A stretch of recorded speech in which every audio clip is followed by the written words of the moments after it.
جو اللہ اور رسول اور اس کی کتاب سے حصہ نہیں لے رہے وہ نور سے بھی حصہ نہیں لے رہے، جو نور سے حصہ لینے کی کوشش نہیں کر رہے وہ ایمان سے بھی دور جا رہے ہیں۔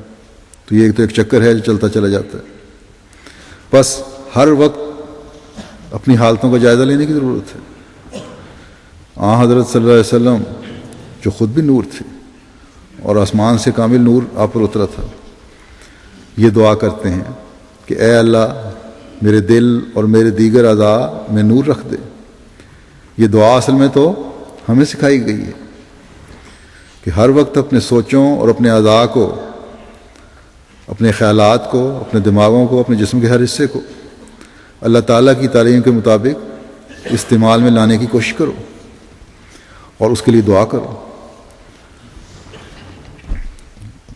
کہ ذہن بھی پاکیزہ خیال رکھنے والے ہوں اور عمل اللہ تعالیٰ کی رضا کی حصول کی کوشش کرنے والے ہوں۔ اللہ تعالیٰ ہمیں توفیق عطا فرمائے کہ ایمانوں میں مضبوطی پیدا کرنے والے ہوں، اللہ اور اس کے رسول کے قول پر عمل کرنے والے ہوں، رسم و رواج سے بچنے والے ہوں، دنیاوی ہوا و ہوس اور ظلموں سے دور رہنے والے ہوں، اور اللہ تعالیٰ کے نور سے ہم ہمیشہ حصہ پاتے چلے جائیں۔ کبھی ہماری کوئی بدبختی ہمیں اس نور سے محروم نہ کرے۔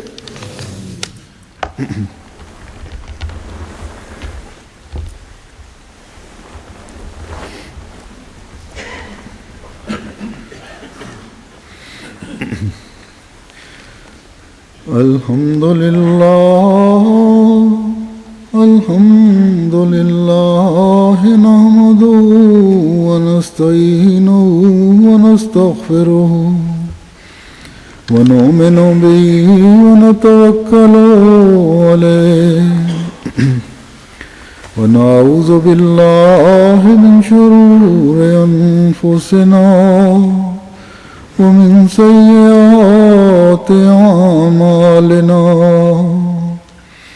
من يهده الله فلا مضل له ومن يضلل فلا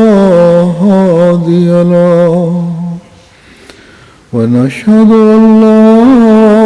إله إلا الله ونشهد أن محمدا عبده ورسوله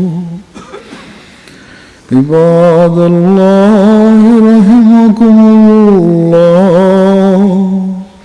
إن الله يأمر بالعدل والإحسان وإيتاء ذي القربى وينهى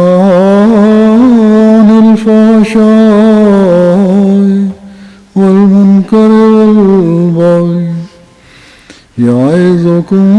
لعلكم تذكرون اذكروا الله يذكركم وادعوه يستجب لكم ولذكر الله أكبر